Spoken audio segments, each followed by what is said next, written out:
शांति। आज हम इस गहरे विषय पर मनन करेंगे कि मेरी अच्छाई की कदर कोई क्यों नहीं करता। कई बार हम दिल से अच्छा करते हैं, मदद करते हैं, त्याग करते हैं, धैर्य भी रखते हैं, लेकिन सामने वाला न सिर्फ उसकी कदर नहीं करता बल्कि कभी-कभी उल्टा हमें ही गलत ठहरा देता है। आखिर ऐसा क्यों होता है? आज हम इस बात को ब्रह्मा कुमारी की गहरी आध्यात्मिक समय और समझ के साथ जानेंगे। हमारी भावनाएं बहुत मूल्यवान हैं और इसका कोई मूल्यांकन ना करके हमें दर्द क्यों देता है। शुरुआत एक सरल प्रश्न से होती है। क्या आपको तब सबसे ज़्यादा दुख होता है जब कोई आपकी अच्छाई की कदर नहीं करता, या आप अच्छा करने के बाद भी अकेलापन महसूस करते हैं? क्योंकि कहीं ना कहीं हम सबके भीतर मान्यता का भाव होता है। मान्यता का भाव अर्थात नीड फॉर वैलिडेशन, ये छिपा रहता है। उदाहरण के लिए, एक लड़की थी। वह घर पर, ऑफिस में, रिश्तों में, हर जगह पर दूसरों के लिए अच्छा ही करती रहती, लेकिन उसे बार बार यही सुनने को मिलता, तुम तो ऐसा ही करती हो, इसमें क्या नया है। धीरे धीरे उसके अंदर बैठ गया, शायद मेरी अच्छाई की कोई वैल्यू ही नहीं। क्या आपके साथ भी ऐसा हुआ है?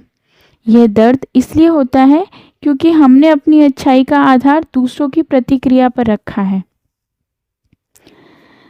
कोई कदर क्यों नहीं करता? इसके कई सारे रीजंस हैं। ब्रह्मा कुमारी कहती हैं, जहाँ अपेक्षा होती है वहाँ निराशा होती है, और इसके पीछे 3 गहरी वजह हैं। पहला, दूसरे क्या देख रहे हैं हम नहीं जान सकते। अर्थात आपने प्रेम से किया, सामने वाला थकान में है, तनाव में है, दुख में है, वह आपका स्नेह महसूस ही नहीं कर पाया। दूसरा, कुछ लोग अच्छाई को डिफ़ॉल्ट मान लेते हैं। अर्थात आप हमेशा अच्छे करते हो तो उन्हें लगता है यह आपका काम ही है। तीसरा, उनकी चेतना का स्तर अभी उस पर है ही नहीं। अर्थात आपका कर्म उच्च स्तर का है, उनकी गोयता स्तर वैसा नहीं है, इसलिए वे महसूस ही नहीं कर पाते, वो ग्रहण ही नहीं कर पाते। जैसे कोई बच्चा महंगी पेंटिंग की कीमत नहीं समझ पाता, ठीक उसी तरह हर कोई आपकी अच्छाई का डेप्थ महसूस करने की मैच्योरिटी नहीं रखता है। कर्म सिद्धांत भी अपने आप में एक बहुत बड़ा रोल प्ले करता है कि प्रशंसा कहाँ मिलती है। ब्रह्मा कुमारी के अनुसार कर्म का फल मनुष्य नहीं देता, भगवान भी नहीं देते। कर्म का फल कर्म ही देता है। इसीलिए आपका किया हुआ अच्छा कभी व्यर्थ नहीं जाता। शायद वह व्यक्ति कदर ना करे, लेकिन जीवन किसी और रूप में, किसी और परिस्थिति में, किसी और व्यक्ति के माध्यम से आपको उसका फल देकर ही रहता है। उदाहरण के लिए, एक महिला हर महीने गरीबों को भोजन कराती थी। लोग कहते दिखावा है, वह चुप रहती। एक दिन उसके बेटे का एक्सीडेंट हुआ।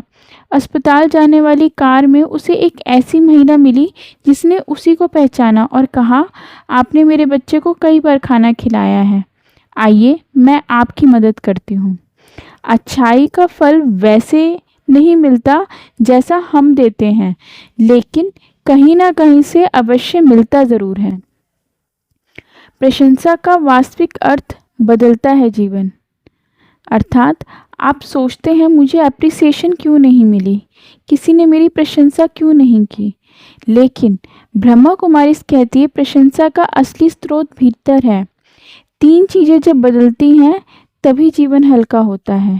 पहला, अच्छाई कर्तव्य नहीं स्वभाव बन जाए, तब उसकी कदर की इच्छा खत्म हो जाती है।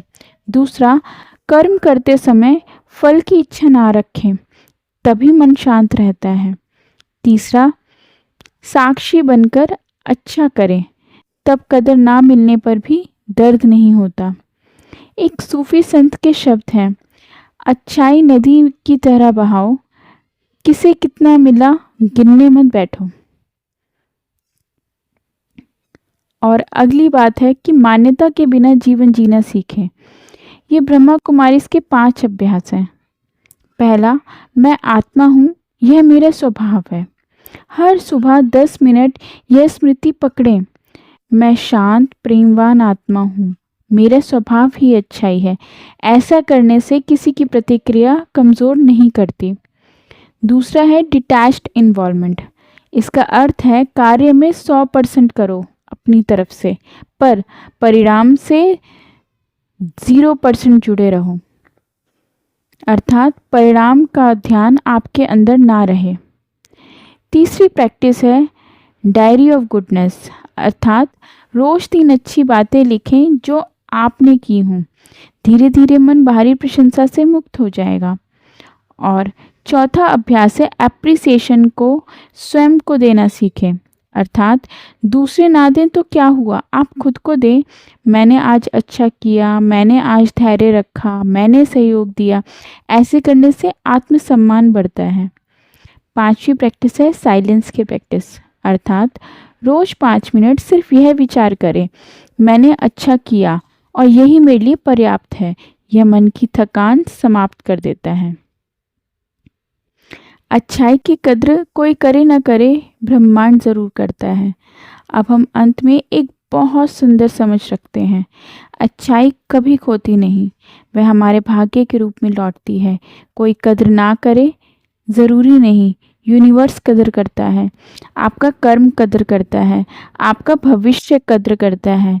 और सबसे बड़ी बात, आप खुद अपनी अच्छाई की कद्र करें। यही आत्मिकता है, यही आध्यात्मिकता है, यही ब्रह्मा कुमारी का संदेश है और यही सच्चा आत्मसम्मान है। आशा है यह गहरा चिंतन आपके मन को शांति, स्पष्टता और आत्मसम्मान देगा। ओम शांति।